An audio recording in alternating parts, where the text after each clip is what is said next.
Hey guys, in this video I wanted to make a quick video of what sand I use for my sand pump. This is from Lowe's. This is Quikrete pool filter sand, and I use, this is a 50-pound bag.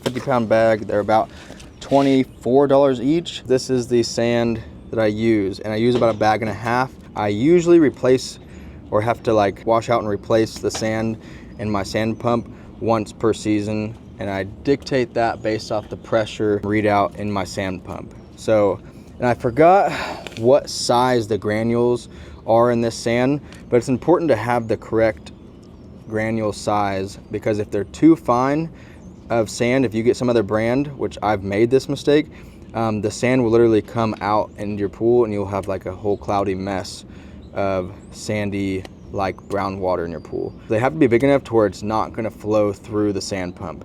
And I don't know what size this is. It's number 1153. Let me see if this has any, yeah, other than number 1153, there might be a data chart somewhere that explains the exact size. But anyway, I've been using this sand for my sand pump for the last 3 years, and this is what you need if you buy the Intex 18 by 52. That's the pool I have. So anyways, have any questions, put them down below. Otherwise, have a good day. Peace.